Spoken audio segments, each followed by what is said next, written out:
오미크론이 많이 확산되고 있으니까 건강에 각별히 유의하시기를 바랍니다. 오늘부터 영적으로 곤두박질하지 않도록 많이 노력을 해야 합니다. 주님과의 관계가 얕아지지 않도록 조심하시고 뒷걸음질하지 않을 뿐만 아니라 도리어 앞으로 나가는 그런 시간들이 되시기를 바랍니다. 특히 포항을 떠나지 않는 분들 가운데 공동체를 지키는 기도의 파수꾼으로 헌신하셔서 또 간절하고 뜨겁게 기도의 자리를 지키는 분이 많아지기를 바랍니다. 또 고향 가시는 분들은 기도로 준비하고 가셔서 믿지 않는 가족들에게 빛의 메시지를 담대하게 전하셔서 어둠에 갇혀 있는 가족과 친지들이 빛 앞으로 나오는 은혜를 입게 되기를 바랍니다. 이동 중에도 이런 하나님의 일하심을 사모하는 마음으로 기도하며 가시기를 바랍니다. 다음 주 우리가 만났을 때 우리 각 사람이 영적인 온도가 떨어지지 않은 일과 또 복음 전파 가운데 있었던 하나님의 역사를 간증하게 되기를 바랍니다. 지난 목요일 저녁 마지막으로 한효은 자매를 복음 신방했습니다. 여러분 많이 기도해 주셔서 하나님께서 자매의 마음을 만지셨습니다. 그래서 다시 복음 앞에서 자신의 죄인됨과 또 구원자로 이 땅에 오신 예수님을 믿고 마음을 열고 영접했습니다. 그리고 자신이 신자요 그리스도인임을 입으로 고백했습니다. 복음 신방을 통해 자신의 정체를 확인한 모든 다음 세대들이 확실한 신자의 정체를 가지고 살아갈 수 있도록 계속 기도해 주시고 만나면 따뜻하게 격려해 주시기를 바랍니다. 1차 복음 신방 이제 다 마쳤는데요. 2차 복음 신방 신청을 받겠습니다. 2차 복음 신방은 다음 세대 포함해서 모든 사람이 대상입니다. 오늘부터 신청해 주시고요. 신청하신 순서대로 시간을 맞추어서 신방하도록 하겠습니다. 이번 복음 신방을 통해 특히 신앙의 정체가 모호한 모든 분들이 확실한 정체를 확인하게 되도록 복음 신방을 위해서도 계속 기도해 주시기를 바랍니다. 점점 어둠의 메시지가 대세가 되는 시대가 되고 있습니다. 특히 젊은 세대와 자라나는 다음 세대들에게 어둠이 던지는 거짓이 상당한 영향을 미치고 있습니다. 그러다 보니까 특히 다음 세대 아이들에게는 이 빛의 메시지가 잘 먹혀들질 않습니다. 빛의 메시지를 전하면 벽에 막히는 것 같은 느낌을 많이 받습니다. 자, 이런 현상이 점점 두드러지면서 과연 빛의 메시지로 어둠에 사로잡힌 영혼들을 구출해내는 게 가능할까? 이런 고민을 하게 됩니다. 과연 빛의 메시지면 어둠에 갇힌 영혼들을 구출하는 것이 충분할까? 아니면 또 뭔가가 더 필요한 것일까? 그래서 이런 현상을 경험하면 순간적으로 마음에서 어떤 그 무력감이 느껴지기도 합니다. 과연 될까 이게? 그런데 이 민수기 말씀을 묵상하면서 이 마음의 무력감이 무엇인지를 보게 되었습니다. 민수기 13장 30절에서 33절인데요. 33절만 좀 읽어보겠습니다. 시작.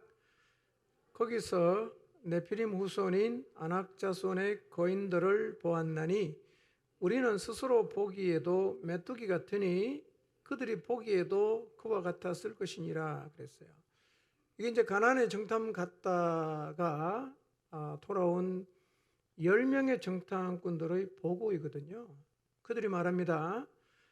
그들은 우리보다 강하기 때문에 우리가 능히 올라가서 그 백성을 치지 못할 것이다. 또 우리가 거기에서 본 백성은 신장이 장대하고 네피림 후손인 아낙 자손의 거인들을 보았는데 우리는 스스로 보기에도 메뚜기 같더라 이렇게 말합니다. 아마 그들이 보기에도 그랬을 것이다 라고 말을 했어요. 자, 이 말이 무슨 말입니까? 우리가 그들 앞에 우리를 보니까 메뚜기 같다. 무슨 의미입니까? 우리는 그 땅을 도저히 정복할 수 없다고 생각한다는 얘기죠. 그게 이제 무력감이라는 겁니다. 10명의 정탐꾼이 이런 무력감에 빠져 있어요. 우리는 못할 것 같다. 우린 도저히 못할 것 같다. 그래서 들어가면 죽는다 그러잖아요. 들어가지 말자 그러잖아요. 자, 그처럼 이 어둠이 대세가 된 이 세상을 이 빛의 메시지로 정복할 수 없을 것이라는 무력감이 우리에게도 찾아올 수가 있어요.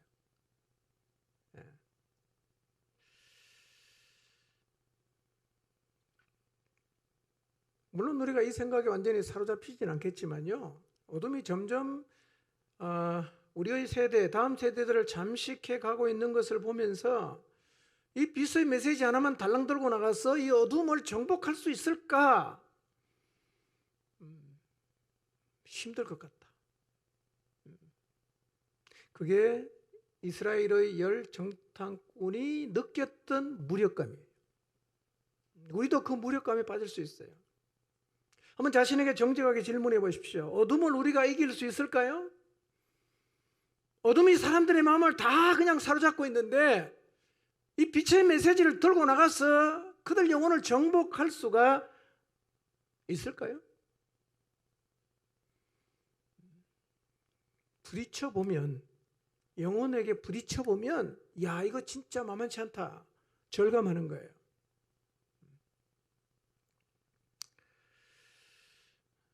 여러분, 어둠에 갇힌 영혼들을 빛의 능력으로 구출할 수 있다고 믿으십니까?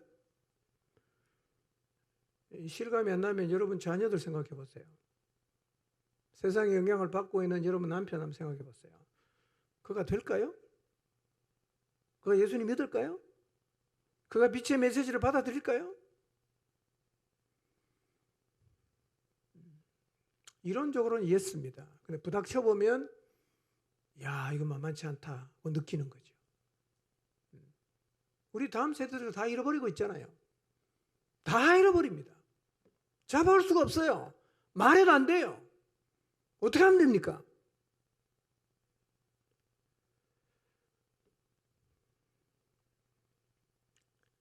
자, 이런 벽에 부딪히는 느낌을 자꾸 받다가 보면 어느 순간부터 우리 자신이 메뚜기처럼 보이는 거예요. 못하겠다. 도저히 할 수가 없다. 나는 어둠에 갇힌 영혼 구출할 수 없을 것 같아. 그런 일이 반복되면 우리가 이런 생각에 사로잡힐 수도 있어요. 정직하게 한번 이 현실적으로 만만치 않은 이 상황을 여러분은 어떤 시각으로 보고 있는지를 생각해 보십시오.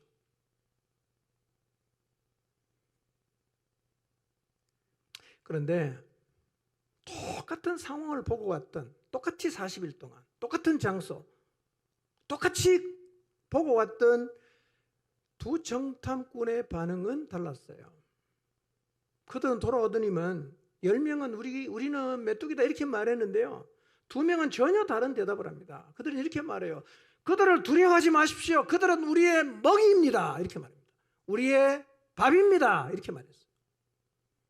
완전히 다른 얘기하죠.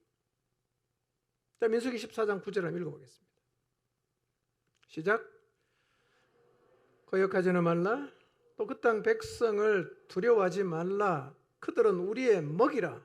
그들의 보호자는 그들에게서 떠났고 여호와는 우리와 함께 하시느니라. 그들을 두려워하지 말라 하나. 놀랍게도 두 사람은 자기들을 메뚜기로 생각하지 않습니다. 똑같은 걸 봤는데 말이에요. 그들은 이렇게 말하죠. 그들은 우리의 먹이다. 그들은 우리의 먹이다. 2명은요, 그 가나안 땅을 정탐하고 돌아와서 하는 얘기가 뭐냐면 그들은 우리의 밥이니까 우리가 들어가면 충분히 정복할 수 있다고 지금 생각하고 있어요. 똑같은 걸 봤는데.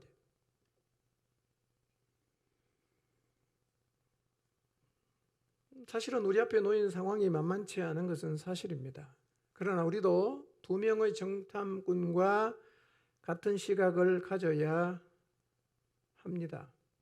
어둠의 세력이 너무 짙어지고 강해서 어둠이 던진 거짓이 우리 시대는 거의 진리처럼 통용이 되고 있습니다. 진리를 말하면 미쳤다 그럽니다. 진리를 말하면 농담이라고 생각합니다. 진리를 말하면 죽여버립니다.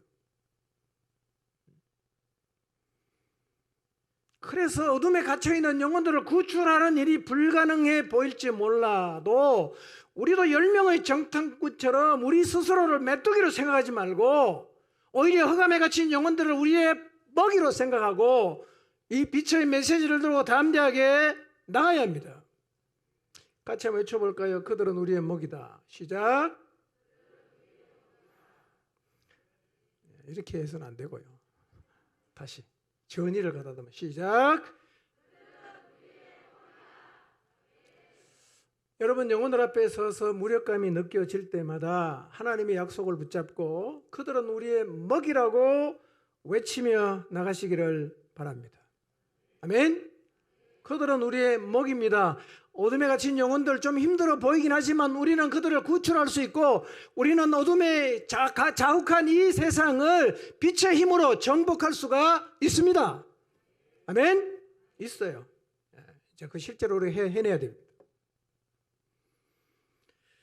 자, 설교 제목 한번 읽어보겠습니다. 시작. 네. 오늘도 빛이 던지는 대표적인 메시지에 대해 계속 말씀을 드리겠습니다. 여러분, 이 부분이 어떻게 보면 먹고 사는 것하고 별로 상관이 없는 얘기처럼 들릴 수 있어요. 그런데 이것이야말로 하나님이 가장 관심을 가지는 부분이고 하나님께서 이 세상을 향해 가장 하시고 싶은 얘기입니다. 하나님은 우리가 이 얘기를 어둠에 갇힌 사람에게 해주기를 너무너무 원하십니다. 딴 얘기하지 말고 이 얘기 좀 제발 해라. 이 얘기 제발 좀 해라. 이게 하나님의 소원입니다. 한 분이 정신없이 자고 있어요. 지금. 어쨌든 말씀 시간에 자는 것은 별로 도움이 안 돼요. 깨워주시기 바랍니다. 옆에 자는 사람.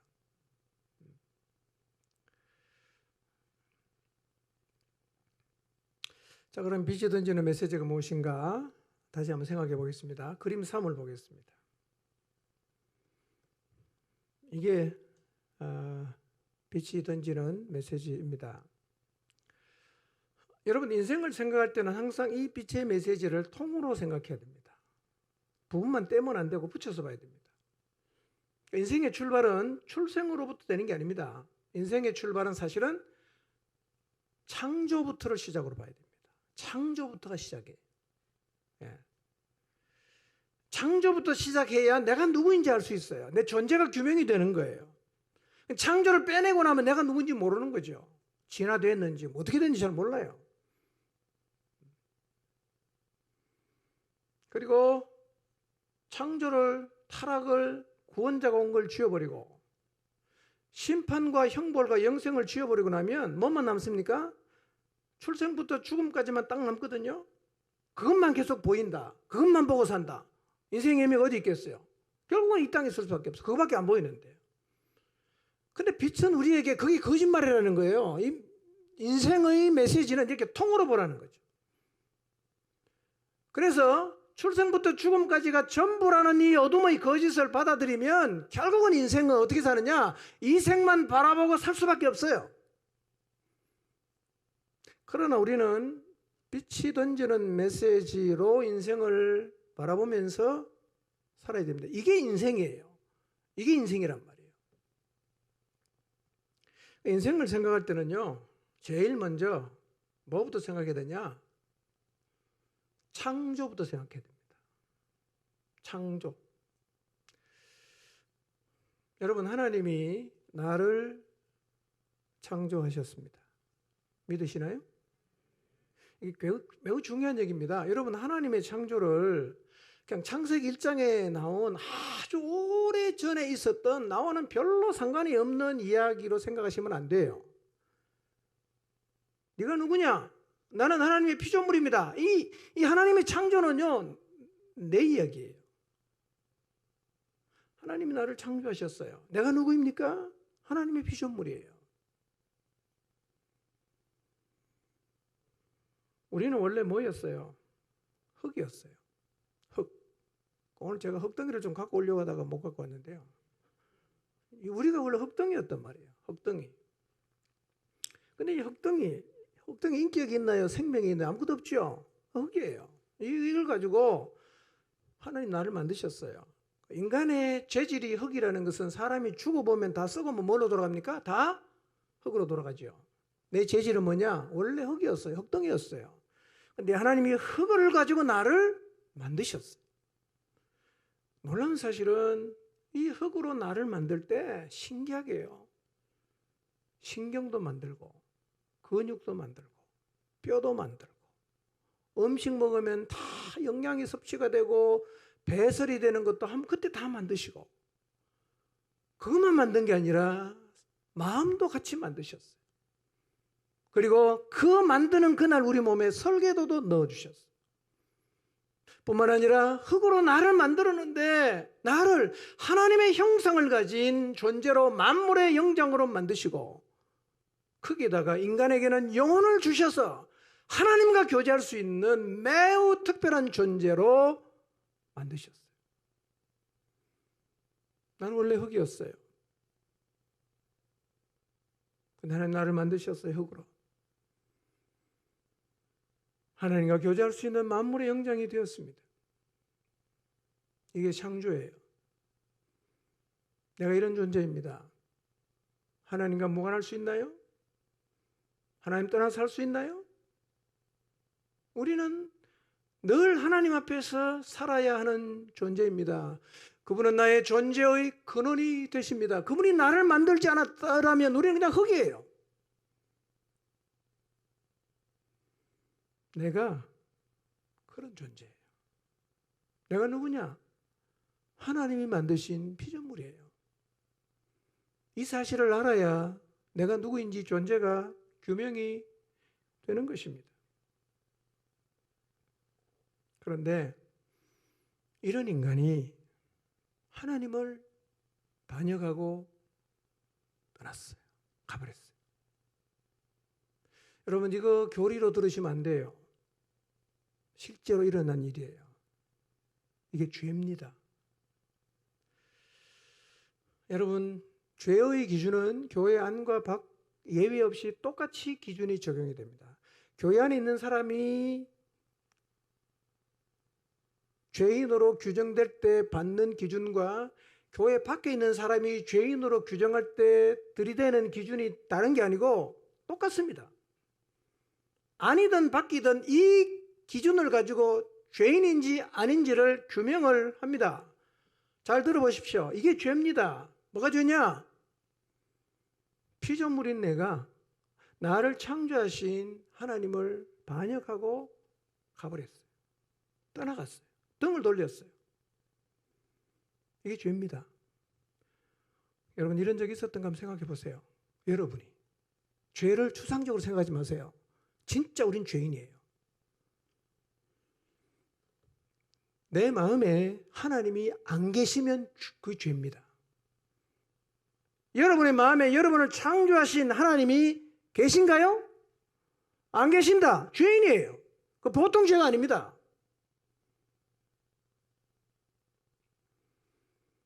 하나님을 불신하고 하나님 말씀을 버린 거 죄입니다.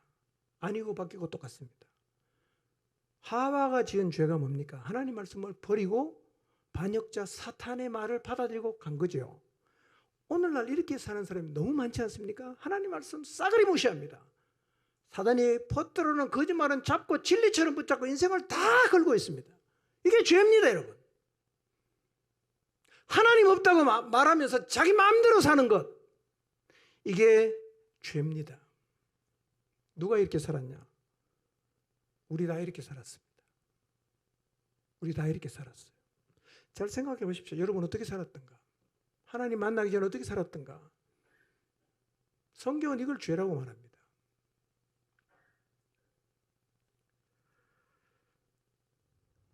여러분, 흙덩이의 일을 그분이 사람을 만드시고 하나님 형상대로 만드시고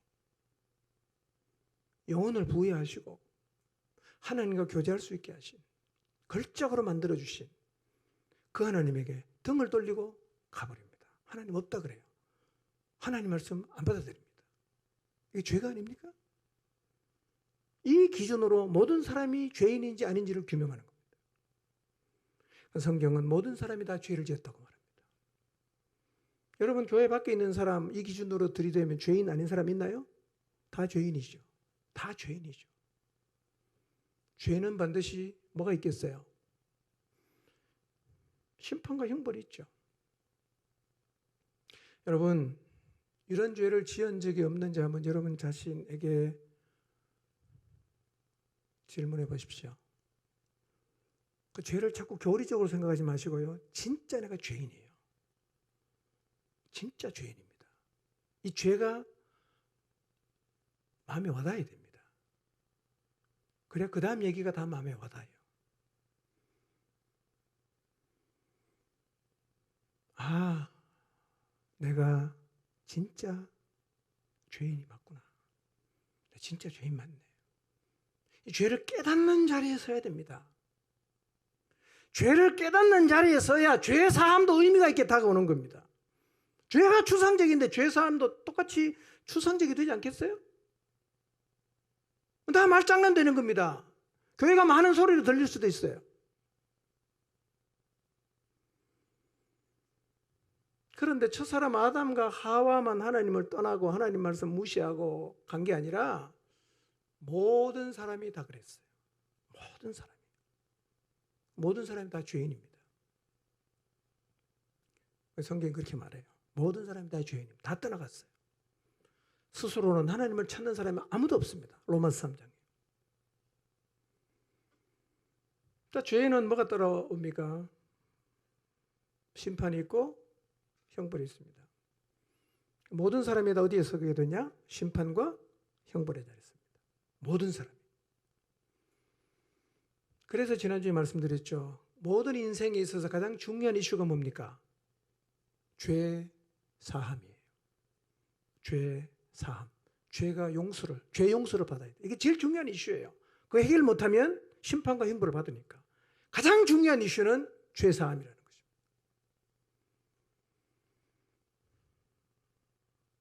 어떻게 죄 사함 받을 수 있을까요? 어떻게 죄 사함 받을 수 있죠? 여러분, 이 죄 사함이라는 단어가 마음에 와 닿으십니까? 한번 생각해 보세요. 죄 사함. 마음에 와 닿습니까? 여러분, 죄의 무게를 느끼면 느낄수록 죄 사함은 더 큰 감격으로 다가오고 죄의 무게가 하나도 없는 사람은 죄 사함도 뭐 그저 그렇게 들릴 거예요. 여러분, 이 죄 사함이 추상적이거나 교리적인 이야기로 들린다면 그것은 이유가 뭐냐면 죄가 그렇게 추상적으로 들리기 때문에 죄를 추상적으로 받아들이기 때문에 죄 사함도 똑같이 추상적이 되는 것입니다. 그런데 여러분, 죄는요, 그리고 죄 사함은 성경은 아주 사실적으로 반복해서 말합니다.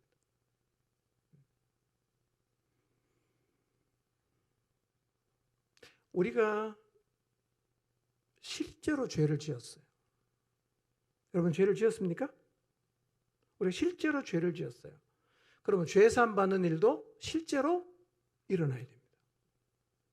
죄가 실제하기 때문에 죄 사함도 실제 해야 됩니다. 그래야 우리의 죄의 문제가 해결이 되는 것입니다. 우리가 지은 죄는 어떻게 용서받을 수 있냐? 여러분, 죄를 지으면 어떻게 용서받죠? 우리가 지은 죄는 보통 죄가 아니거든요.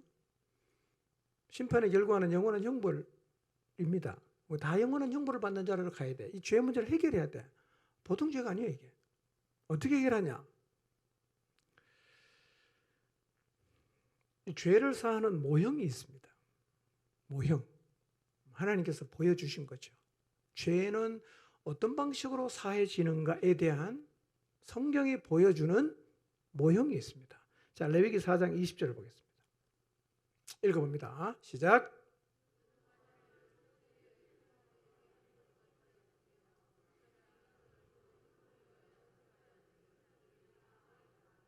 네.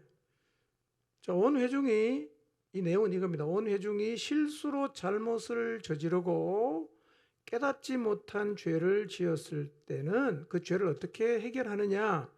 수송아지를 가지고 와서 속죄제물로 바칩니다. 피를 죽여서 피를 뿌리고 그 다음에 그 사체를 제단 위에 올려놓고 불을 사르고 태우면 그 죄가 사해지는 거예요. 그래서 20절에 말하고 있지 않습니까? 죄가 있고 뭐가 있어요? 죄 사함이 있어요. 죄가 있고 죄 사함이 있습니다. 속죄 제물을 드리면 죄가 용서받는 거죠. 모형입니다. 레위기 5장 16절을 보겠습니다. 읽어봅니다. 시작. 잘못을 보상하되 그것의 5분의 1을 더하여 제사장에게 줄 것이요 제사장은 그 속건제의 숫양으로 그를 위하여 속죄한즉 그가 사함을 받으리라. 죄 사함이 있어요. 어떻게 하면 되죠? 속죄의 제물이 대신 죽어주면 제사 드린 사람의 죄가 해결되는 거예요. 모형입니다. 죄가 어떤 방식으로 사해지는가? 속죄 제물이 대신 죽어주면 그 속죄의 제물을 드린 사람의 죄가 사해지는 것입니다. 자, 5장 18절 볼까요? 레위기 5장 18절 읽겠습니다. 시작. 그는 내가 지정한 가치대로 양떼 중 흠 없는 숫양을 속건 제물로 제사장에게로 가져갈 것이요 제사장은 그가 부지 중에 범죄한 허물을 위하여 속죄한즉 그가 사함을 받으리라 그랬어요. 여호와의 계명 중 하나를 부지 중에 범해서 허물이 있을 때 그 허물, 그 죄를 어떻게 사함 받느냐? 흠이 없는 수량을 가지고 가서 속건 제물로 하나님 앞에 드립니다. 그러면 어떻게 되죠? 그가 사함을 받으리라 이렇게 말씀합니다. 이게 죄 사함의 모형이죠. 구약 시대에 이스라엘 백성이 죄를 지으면 짐승을 속죄의 제물로 잡아서 피를 제단에 뿌리고 그 다음에 불로 태웠을 때 그 사람이 지은 죄는 사함을 받았습니다. 아, 죄는 이런 방식으로 사해지는구나 라는 모형을 하나님께서 구약의 제사를 통해서 우리에게 보여주시는 겁니다. 죄가 어떻게 사해진다고요? 속죄의 제물을 드리고 그 제물이 하나님께 바쳐짐으로 그 죄가 사함을 받습니다. 용서를 받는다는 말이죠. 그런데 창조주를 반역하고 떠나감으로 영원한 형벌을 받아야 되는 이 인간의 죄는 어떻게 해결할 수가 있을까요? 그럼 사실은요, 하나님을 반역하고 떠나간, 그래서 영원한 형벌을 받아야 되는 인간의 죄의 문제를 해결하는 것은 인간 쪽에서 보면 사실은 방법이 없어요. 왜냐하면 첫 번째로 하나님을 떠나간 인간은 스스로 하나님을 찾지를 않습니다. 스스로 하나님을 안 찾아요. 자기가 이 형벌을 향해서 달려가고 있고 죽으면 심판받고 형벌을 받는데 스스로는 하나님을 찾지 않습니다. 그러니까 해결할 방법이 없죠. 두 번째는요, 이 모든 인간들이요, 이 사단의 거짓말에 속아서 완전히 어둠에 갇혀 있기 때문에 영원한 멸망을 굉장히 행복하게 가고 있어요. 신나게 가고 있습니다. 나오려고 하지 않습니다. 자기가 구원이 필요한지도 몰라요. 하나님 찾지 않죠. 어둠에 갇혀서 뭐가 뭔지 분간도 못하고 그냥 계속 가는 거예요. 그래서 결국은 인간의 상황은 뭐냐? 그렇게 살다가 죽고 형벌을 받을 수밖에 없는 상황입니다. 그러니까 우리 쪽에서 보면 게임이 끝났어요 벌써. 우리는 여기서 구출받을 수가 없게 됐어요. 아무런 방법이 없어요. 하나님이 방법을 내놓으셨어요. 하나님이 방법을 내놓으셨어요. 그 하나님이 내놓으신 방법이 바로 요한복음 3장 16절입니다. 읽어볼까요? 시작. 하나님이 세상을 이처럼 사랑하사 독생자를 주셨으니 이는 그를 믿는 자마다 멸망하지 않고 영생을 얻게 하려 하심이라. 인간 스스로는 자기가 죄인인지도 잘 모르고 거기서 빠져나오려고 하지도 않고 하나님께로 나갈 마음도 하나도 없어. 다 형벌로 가는 거예요. 근데 하나님이 어떡합니까? 하나님이 사랑하셨어요. 하나님이 사랑하셨어요. 그래서 그분의 아들을 보내주신 거죠. 요한복음 3장 16절은요. 하나님 인간의 죄를 어떻게 해결하셨는지를 보여주는 겁니다. 여러분, 저는 가끔씩 이런 생각을 합니다. 자, 하나님이 처음 만든 인간이 죄를 지었어요. 하나님은 창조의 능력이 있지 않습니까? 그럼 하나님이 선택할 수 있는 것 중에 이게 하나가 있어요. 죽여버리면 되잖아. 죽여버리고 새로 만들면 되잖아. 그렇지 않아요? 뭘 복잡하게 그냥 아들 보내고 뭐 이렇게 할 필요가 뭐가 있냐. 다 죽여버리고 새로 만들면 되지 않습니까? 왜 안 죽일까 하나님이? 왜 이렇게 복잡하게 타락하고 반역하고 하나님을 무시하는 이 인간을 굳이 그렇게 살리려고 하실까? 잘 이해가 안 됐어요. 창조의 능력도 있는데 다 그냥 없애버리고 새로 만들면 되는데 왜 그렇게 안 하시는가? 여러분, 한 부부가 결혼을 했어요. 애를 낳았어요. 말을 너무 안 들어요. 죽으라고 안 들어. 어느 날 저녁 부부가 저녁을 먹고 조용히 앉아 대화를 합니다. 여보, 우리 이제 죽이자. 우리 새로 나오면 되잖아. 우리 생산 능력 있잖아. 이런 부모가 있나요? 없죠? 그게 하나님 마음이에요. 살리겠다는 거죠. 포기하지 않겠다는 겁니다. 이게 하나님 사랑이에요. 하나님이 세상을 이처럼 사랑하사. 그래서 구원의 길을 여신 것입니다.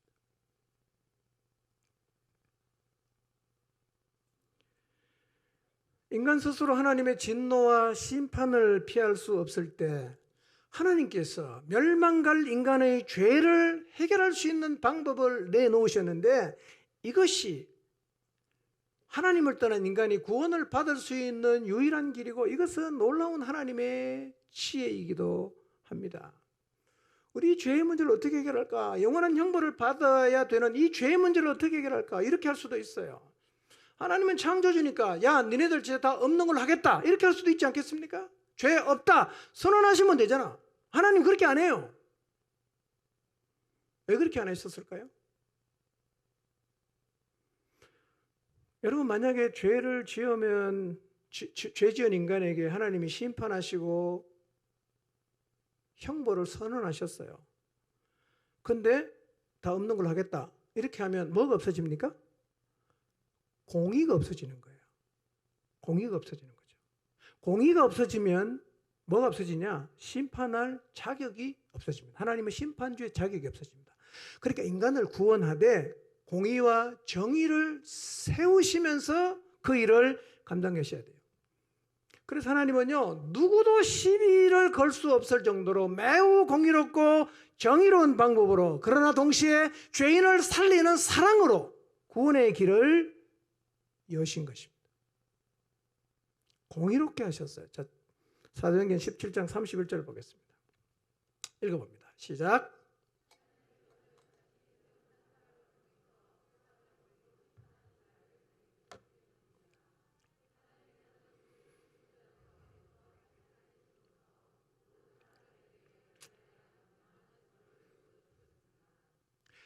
제가 지금 드리는 얘기를 교리로 듣지 마시기 바랍니다. 실제로 하늘에 계신 하나님이 타락해서 영원한 형벌로 가는 인간을 어떻게 구원할까? 하나님은 공의로운 방법 그리고 사랑으로 인간을 구원하기로 작정을 하셨습니다. 하나님은 세상을 공의로 심판합니다. 여러분, 왜 마지막 날 하나님을 반역한 죄에서 돌이키지 않았던 인간들에게 하나님께서 영원한 형벌, 영원한 불못으로 가라고 말할 때 사람들이 유구무원으로 그 지옥을 향해 달려가는지 아십니까? 그분의 심판이 너무나 공의롭기 때문에 아무도 말을 못하는 거예요. 권력을 가지고 우겨갖고 안 되는 걸 억지로 만든 게 아니라 누구 앞에서도 아주 공정한 방법으로 하나님께서 구원의 길을 여셨기 때문에 그분은 심판주의 자격이 있고, 그렇기 때문에 그 죄 때문에 지옥을 향해 가라고 하면 아무 소리 못하고 가는 거예요. 공의가 살아있어야 돼요.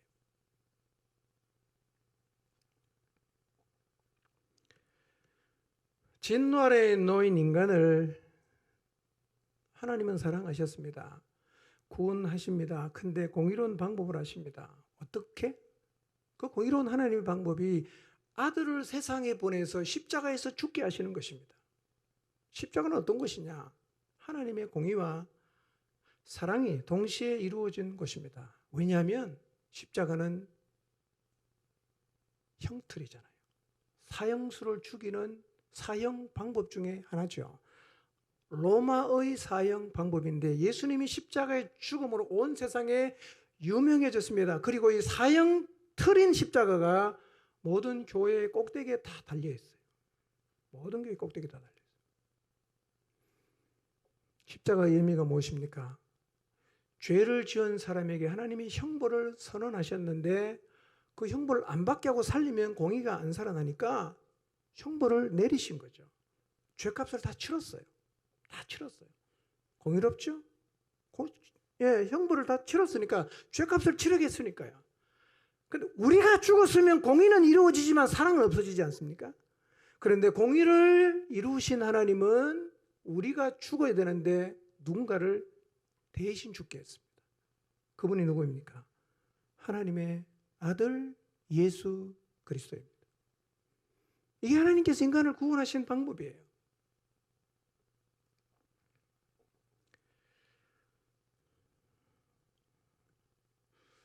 이 하나님의 계획을 따라 이 계획을 이루기 위해서 이 땅에 오신 분이 예수 그리스도이고 그분이 오셔서 이런 일을 하셨어요.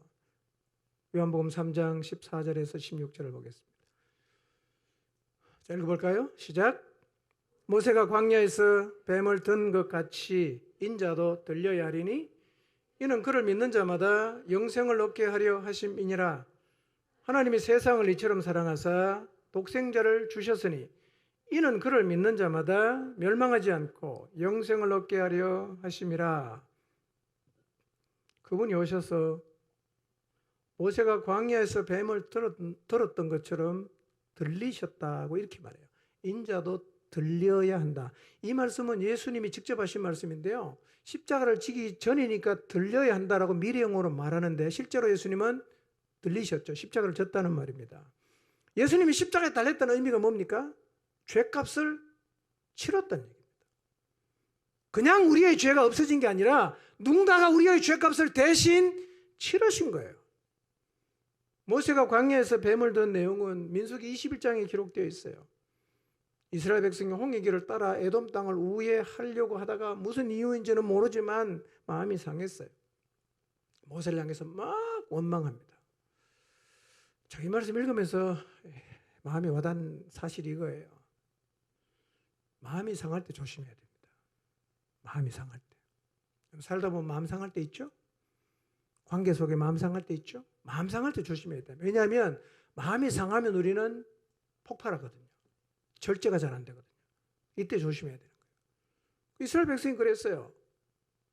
에돔 땅을 우회하려고 하다가 뭐 잘 안 됐어. 그럼 뭐 길로 인해서 마음이 상했어요. 그래서 막 하나님과 모세를 향해서 원망을 막 쏟아내는 거예요. 원망한 이스라엘 백성을 향해서 하나님께서 불뱀을 보냈어요. 텐트 치고 사는데 뱀이 막 두르지 않겠어요? 물리면 막 죽어요. 사람이 막 죽어나가니까 백성들이 두려워합니다. 그리고 모세에게 와서 말합니다. 우리가 하나님과 당신을 원망함으로 죄를 지었습니다. 하나님께 기도해서 뱀이 좀 우리에게서 물러가게 해주십시오 라고 모세에게 기도 요청을 했습니다. 모세 하나님 앞에 나와 기도했습니다. 하나님 말씀하십니다. 노수로 뱀을 만들어서 장대 위에 달아라. 그리고 이제부터 뱀에게 물리면 저 높이 달려있는 노뱀을 쳐다봐라. 그렇게 말씀하셨어요. 모세 그렇게 만들었어요. 그 다음부터 뱀에게 물리면 어떻게 하면 되죠? 쳐다보면 돼요. 쳐다보면 다 나왔어요.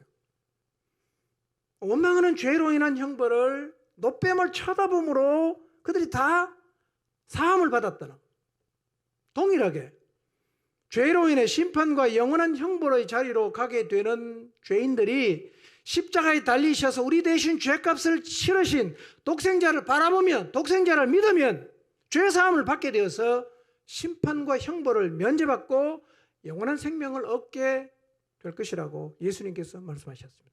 이 말씀의 결론이 요한복음 3장 16절이에요. 사실 요한복음 3장 16절은 성경 전체의 요약이고 하나님께서 우리에게 가장 해주고 싶은 얘기입니다. 이 얘기예요. 이 얘기.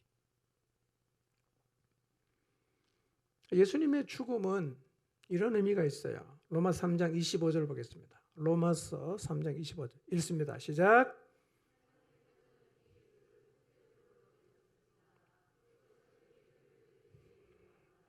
하나님께서 이렇게 하신 것은 사람들이 이제까지 지은 죄를 너그럽게 보아주심으로써 자기의 의를 나타내시려는 것이었습니다. 그랬어요. 자, 앞에 이렇게 말하죠. 하나님께서는 이 예수를 뭘로 내줬어요? 속죄제물로 내줬다. 속죄제물. 속죄제물이 뭔지 기억나십니까? 우리의 죄를 사하는 모형에서 제가 설명했죠? 레위기에. 사람의 죄를 사하려고 하면 뭐가 필요합니까? 대신 죽어주는 속죄의 제물이 필요하고, 속죄의 제물이 죽으면 하나님은 그 제물을 바친 사람의 죄를 용서하시죠. 그렇죠? 그런 원리입니다. 똑같죠? 하나님께서 우리의 죄를 용서하기 위해서 속죄의 제물을 보내셨는데 그분이 누구입니까? 예수 그리스도라는 겁니다. 우리의 죄는 이스라엘 백성이 죄를 지었을 때 속죄의 제물을 대신 갖고 가서 하나님 앞에 제사를 드림으로 죄 용서를 받았던 것과 똑같은 방식으로 우리의 죄도 사해지는 것입니다. 그런데 우리의 죄를 위한 속죄의 제물은 짐승이 아니라 누굽니까? 예수 그리스도입니다. 하나님께서 이 예수를 속죄 제물로 내주셨습니다.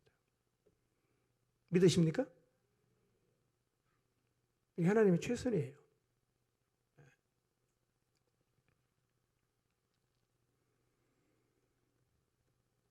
예수님이 속죄의 제물이 되셨다는 말은 그분이 우리를 대신해서 죽었다는 말이에요.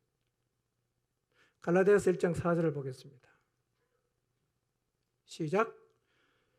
하나님 곧 우리 아버지의 뜻을 따라 이 약한 세대에서 우리를 건지시려고 우리 죄를 대속하기 위하여 자기 몸을 주셨으니 그랬어요. 우리 죄를 어떻게?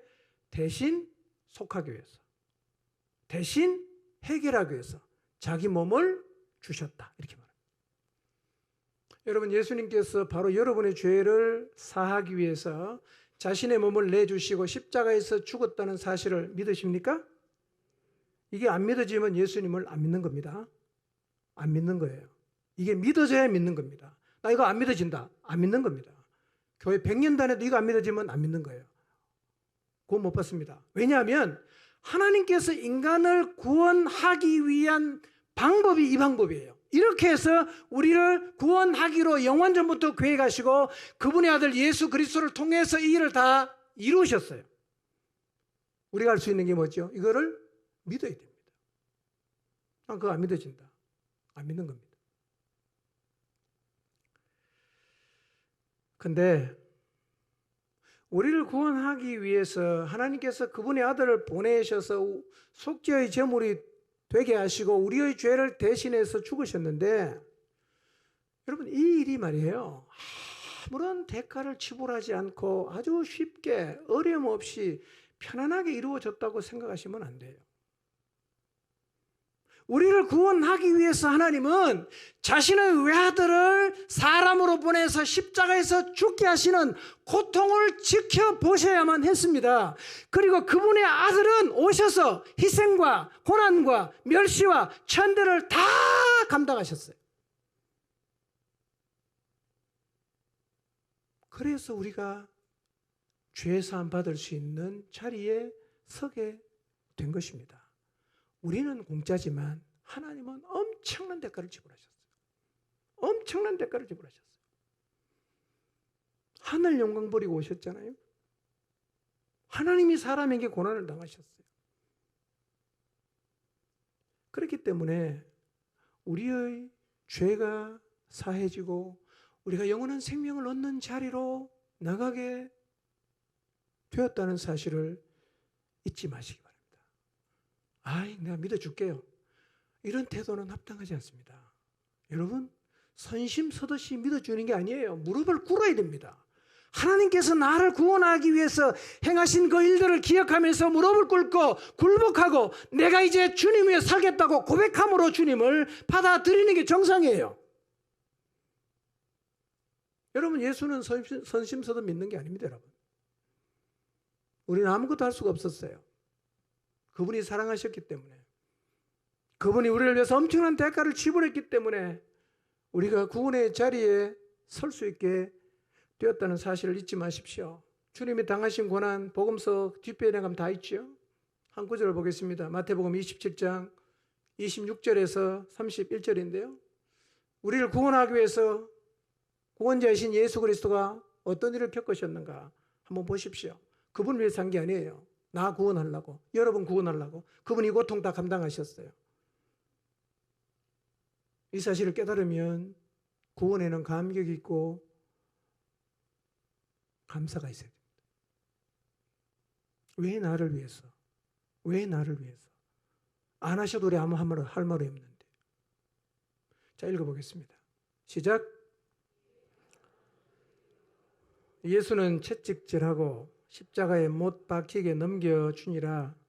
총독의 군병들이 예수를 데리고 관정 안으로 들어가서 온 군대를 그에게로 모으고 그의 옷을 벗기고 홍포를 입히며 가시관을 엮어 그 머리에 씌우고 갈대를 그 오른손에 들리고 그 앞에서 무릎을 꿇고 희롱하여 이르되 유대인의 왕이여 평안을 지어다 하며 그에게 침 뱉고 갈대를 빼앗아 그의 머리를 치더라. 희롱을 다한 후 홍포를 벗기고 도로 그의 옷을 입혀 십자가에 못 박으려고 끌고 나가니라. 하나님의 아들 예수 그리스도가 구원자로 이 땅에 오셨어요. 그냥 세상을 한 바퀴씩 돌고 올라가셔서 우리를 구원한 게 아니었어요. 하나님이신 그분이 인간에게, 피조물인 인간에게 엄청나게 채찍을 맞고 희롱을 당하십니다. 자신이 유대인의 왕이라고 하니까, 진리의 왕이라고 하니까 군병들이 어떡합니까? 예수님의 옷을 벗겨요. 어디 가서 붉은색 홍포를 갖다가 주님에게 걸치게 합니다. 왕이니까 멸류관 씌워야 되니까 가시를 갖고서 둘둘 말아 머리 꾹 눌러 씌웠습니다. 피가 나겠죠. 그리고 오른손에 왕이니까 지팡이 잡으라고 갈대를 손에 쥐어줍니다. 그리고 그 앞에 무릎을 꿇어요. 유대인의 왕 만세! 완전히 갖고 놓은 거지요. 그렇게 막 희롱을 합니다. 그 다음에 어떡합니까? 침을 뱉어요. 그리고 쥐어준 갈대를 빼앗아서 예수님 머리를 칩니다. 다시 옷을 벗겨요. 십자가에 못 박으려고 끌고 나갔습니다. 이것이 우리를 구원하기 위해서 구원자 되신 하나님의 아들 예수 그리스도께서 겪으신 고난입니다. 우리의 구원자이신 예수님은 인간이 겪을 수 있는 최고의 수모와 멸시와 고통을 다 당했습니다. 그 성경은 이렇게 말합니다. 그분은 죽기까지 참았어요. 그분이 안 참았다면 구원의 역사는 안 이루어지겠죠. 죽기까지 순종하시고 참았습니다. 그래서 구원의 길이 열린 것입니다. 빌립보서 2장 6절에서 8절을 보겠습니다. 읽습니다. 시작. 본체시나 하나님과 동등됨을 취할 것으로 여기지 아니하시고 오히려 자기를 비워 종의 형체를 가지사 사람들과 같이 되셨고 사람의 모양으로 나타나사 자기를 낮추시고 죽기까지 복종하셨으니 곧 십자가에 죽으심이라. 하나님이세요. 종의 형체를 가집니다. 창조주가 피조물과 같이 되셨어요. 낮춥니다. 죽기까지 복종합니다. 다 참았어요. 왜 참았겠어요? 나 때문에 참은 거죠. 나 때문에.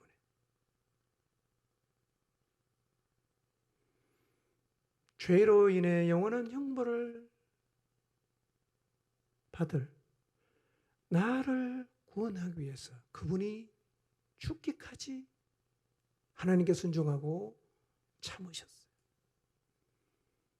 여러분, 우리의 구원은 거저 주어진 게 아니에요. 거저 주어진 게 아닙니다. 창조주 하나님, 아들을 세상에 보내 죽게 하시는 것을 지켜보아야 하는 고통, 구원자이신 예수 그리스도께서 오셔서 한없이 참으시고 고통을 감내하시고 죽기까지 복종하심으로 우리에게 주어진 매우 값비싼 은혜의 선물이에요. 하찮게 여기지 마세요.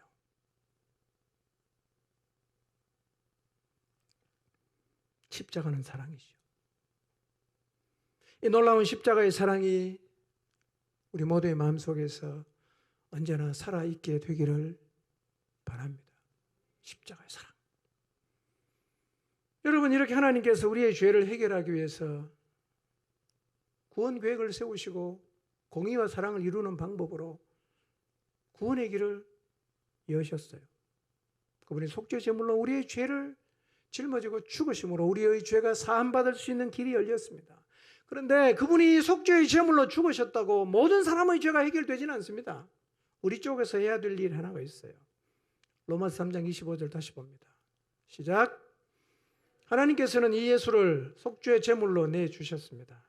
그것은 그의 피를 믿을 때에 유효합니다. 하나님께서 이렇게 하신 것은 사람들이 이제까지 지은 죄를 너그럽게 보아주심으로써 자기의 의를 나타내시려는 것이었습니다. 여러분, 예수님이 속죄의 제물로 십자가에 죽으심으로 모든 인간의 죄가 사함받을 수 있는 길이 열렸지만 죄사함은 누구에게 유효하다고요? 그의 피를 믿는 사람에게 유효한 것입니다. 그의 피를 믿는 사람에게. 예수 그리스도께서 영원한 형벌을 받아야 되는 내 죄를 해결하기 위해서 십자가에서 속죄의 제물로 죽으셨음을 나는 믿습니다 라고 고백하는 사람의 죄는 해결이 됩니다. 난 그거 못 믿겠어요. 그럼 해결 안 되겠죠? 그 피를 믿을 때 유효한 겁니다. 성경이 반복해서 얘기합니다. 요한복음 3장 15절도 그 얘기하고 16절도 그 얘기합니다. 이는 그를 믿는 자마다 영생을 얻게 하려 하심이라. 하나님이 세상을 이처럼 사랑하사 독생자를 주셨으니 이는 그를 믿는 자마다 멸망하지 않고 영원한 생명을 얻게 하려 하심이라고 말씀하고 있습니다. 여러분, 예수님께서 내 죄를 대신해서 속죄의 제물이 되셔서 십자가에서 죽으셨다는 사실을 믿으시기 바랍니다. 믿어지십니까?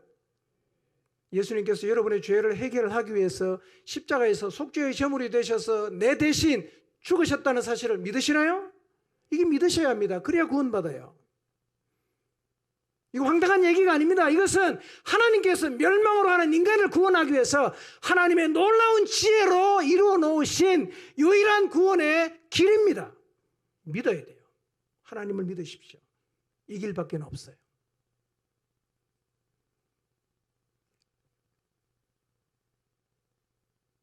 여러분, 이것이 빛이 던지는 대표적인 메시지입니다. 모든 인간은 이 메시지에 반응해야 됩니다. 우리도 마찬가지고요. 그리고 믿는 우리의 마음속에는 늘 이 메시지가, 빛의 메시지가 살아있어야 됩니다. 우리가 먼저 순종해야 됩니다. 이 빛의 메시지를 세상에 전해야 합니다. 이것이 이 땅에 빛을 보내신 하나님의 소원입니다. 빛을 믿으시기 바랍니다. 이 빛의 메시지를 받아들이시기를 바랍니다. 여러분 기억하십시오. 빛이 던지는 메시지는 반드시 그대로 됩니다. 다 이루어집니다. 세상의 모든 사람이 죽으면 끝이라고 해도 진리는 그렇게 말하질 않아요. 죽으면 절대로 끝이 아닙니다. 주님 만나지 않고 죽으면 심판받습니다. 형벌받습니다. 이게 빛이 던지는 메시지예요. 속지 마십시오. 그림 3을 다시 보겠습니다. 이게 인생이에요. 여러분, 내가 누군지 알려고 하면 창조부터 보셔야 됩니다. 인생을 뭘 위해 살아야 되냐? 심판과 영생을 봐야 돼요. 그게 사라지면 우리의 관심은 이 땅밖에 없게 됩니다. 아주 왜곡입니다. 사단이 왜곡시킨 겁니다. 거짓말한 거예요. 여러분, 창조부터 영생까지를 포함해서 인생입니다.